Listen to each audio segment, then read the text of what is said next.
오늘은 1월 10일 금요일입니다. 믿음의 퓨즈라는 제목입니다. 믿음의 퓨즈. 말씀은 마태복음 17장 20절입니다. 내가 진정으로 너희에게 말한다. 너희에게 겨자씨 하나일 만한 믿음이라도 있으면 이 산더러 여기에서 저기로 옮겨가라 하면 그대로 될 것이요 너희가 못할 일이 없을 것이다. 아멘. 네, 새 번역본으로 읽어드립니다. 내가 진정으로 너희에게 말한다. 너희에게 겨자씨 하나일 만한 믿음이라도 있으면 이 산더러 여기에서 저기로 옮겨가라 하면 그대로 될 것이요 너희가 못할 일이 없을 것이다. 아멘. 믿음은 부피도 무게도 없습니다. 그것은 당신이 행하는 것입니다. 예수님은 겨자씨 하나일과 같은 믿음에 관하여 말씀하셨죠. 마태복음 17장 20절에서 작지만 대단한 잠재력을 가진 것을 언급하셨습니다. 오늘날이라면 주님은 믿음을 아마 퓨즈로 비유하셨을지도 모릅니다.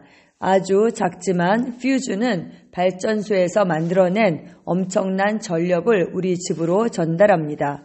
퓨즈가 없으면 모든 전자제품은 그 전력을 사용할 수 없기 때문에 소용이 없습니다. 우리의 믿음은 우리가 생각하기에 아무리 작아 보여도 큰 일들을 성취할 수 있습니다. 아멘. 여러분 퓨즈 뭔지 아시죠?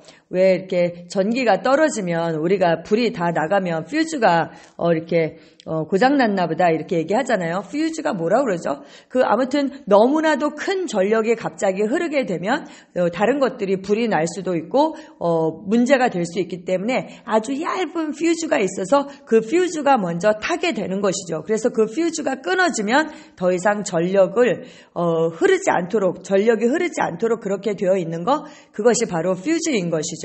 그런데 믿음이 바로 이 퓨즈와 같다는 것입니다. 여러분 이제 전기가 흐르잖아요. 그럼 전력이 들어옵니다. 그러면 그 전력으로 뭘 하죠?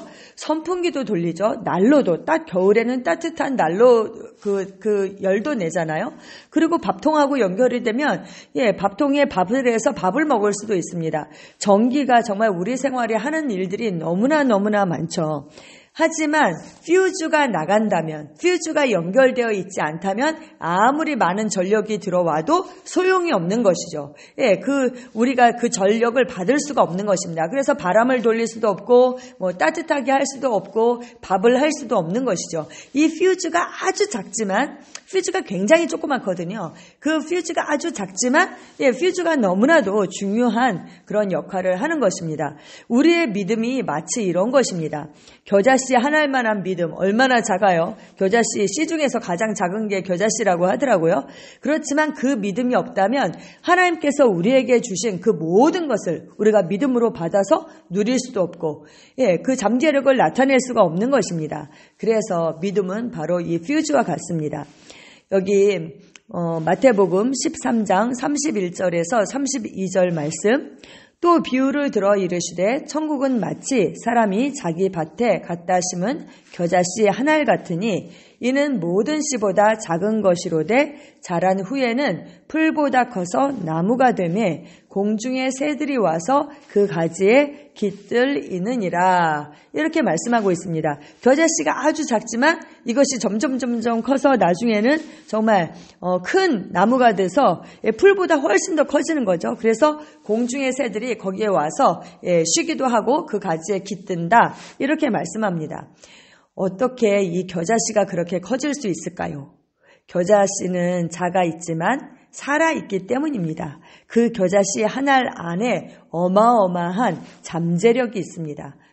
살아있는 씨죠. 그 안에 생명력이 있습니다. 우리도 마찬가지입니다. 참고 성경에 제가 오늘 마태복음 17장 20절을 읽어드렸고 또 이 비슷한 말씀이 누가복음 17장 5절에서 6절 말씀도 있습니다. 사도들이 주께 여짜오되 우리에게 믿음을 더하소서 하니 주께서 이르시되 너희에게 겨자씨 하나일 만한 믿음이 있었더라면 이 뽕나무더러 뿌리가 뽑혀 바다에 심겨라 하였을 것이요 그것이 너희에게 순종하였으리라. 아멘.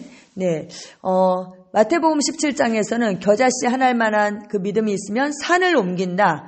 산에게 명해서 여기서 저기로 옮겨지라 하면 옮겨진다. 이렇게 얘기했죠. 근데 누가복음 17장에는 겨자씨 하나일 만한 믿음이 있다면 뽕나무더러 뿌리가 뽑혀서 바다에 심겨라 하였을 것이다. 그러면 순종하였을 것이다. 이렇게 말씀하고 있습니다. 살아있는 믿음입니다. 그 살아있는 믿음. 그래서 겨자씨 하나일 만한 그 겨자씨가 나중에는 모든 씨보다 정말 더 커져서 나무가 되는 것이죠. 네, 그렇습니다. 우리는 이 살아있는 믿음, 그 믿음을 가지고 있습니다. 아멘. 믿는 사람으로서 우리는 우리가 무엇을 믿으며 누구를 믿는지 압니다. 믿음은 우리를 시험합니다. 하나님의 말씀을 그대로 믿고 말씀이 하나님의 권세를 받아들이는 것은 우리가 바로 그 근원에 플러그를 꽂는 것입니다. 믿음은 없어서는 안 되는 연결고리입니다. 믿음으로 하늘의 에너지가 세상으로 들어오고 당신의 삶으로 들어옵니다. 사도행전 16장 31절 주 예수를 믿으라 그리하면 너와 네 집이 구원을 받으리라. 아멘. 하나님의 위대하심과 그리스도의 역사와 하나님의 말씀은 퓨즈처럼 작은 믿음이 없다면 나타나지 않습니다. 회로가 고장 났어도 일단 연결되기만 한다면 퓨즈 자체는 도움이 될 수 없지만 자신을 통해 엄청난 전력의 효과를 나타낼 수밖에 없습니다. 전기는 가열시킵니다. 전기는 바람을 일으킵니다. 믿음은 우리를 역동적이게 하고 활력이 넘치게 하고 흥분시킵니다. 오늘 당신의 삶에서 믿음의 퓨즈가 활성화되도록 하십시오. 아멘, 아멘. 네, 여러분 기억하세요. 이 퓨즈 자체는 정말 너무 작고 중요한 것이 아닐 수도 있잖아요. 근데 이 퓨즈가 없으면 안 되는 것입니다. 아무리 큰 전력을 보내줘도 정말 그 전력을 받을 수가 없는 거죠. 그래서 정말 이 전력의 효과를 나타내는데 믿음, 그 퓨즈가 반드시 있어야 하는 것처럼 우리에게도 의인은 무엇으로 삽니까? 믿음으로 삽니다. 믿음으로. 믿음이 없다면 하나님께서 주신 것을 받을 수가 없습니다. 그래서 믿음이 없으면은 하나님을 기쁘시게 할 수가 없는 것입니다. 우리는 이 믿음을 가지고 있습니다. 아멘. 야고보서 2장 14절 그리고 17절에서 18절에 내 형제들아 만일 사람이 믿음이 있노라 하고 행함이 없으면 무슨 유익이 있으리요. 그 믿음이 능히 자기를 구원하겠느냐? 이와 같이 행함이 없는 믿음은 그 자체가 죽은 것이라. 어떤 사람은 말하기를 너는 믿음이 있고 나는 행함이 있으니 행함이 없는 내 믿음을 내게 보이라. 나는 행함으로 내 믿음을 내게 보이리라 하리라. 아멘. 네, 우리는 믿음이 있고요. 이 믿음을 어떻게 풀어놓습니까? 믿음을 만드시고 완성하신 그분, 믿음의 주요 온전케 하신 분이 우리 안에 계십니다. 그러므로 우리는 예수님의 믿음을 가지고 있습니다. 그런데 이제 문제는 이것을 어떻게 풀어놓는가? 그것이 관건이죠. 우리는 믿음, 우리가 믿는 것과 같은 것을 말하고 행함으로 우리가 가지고 있는 그 믿음을 풀어놓습니다. 그래서 우리 삶을 통해서 정말 더 나타나고 이 믿음으로 받은 것들 있잖아요. 예, 그 퓨즈 자체는 뭐 작은 것이지만 전력, 큰 하나님의 능력을 흐르게 하는 것처럼 우리의 믿음이 정말 하나님의 그 큰 능력을 흐르게 해서 이제 우리가 사는 것은 내 믿음으로 사는 것이 아닙니다. 하나님의 능력으로 삽니다. 우리가 이 고백을 합니다. 아멘. 오늘 나는 하나님의 말씀을 그대로 믿습니다. 말씀에 하나님의 권세가 있음을 받아들이고 바로 생명의 근원에 연결합니다. 아멘.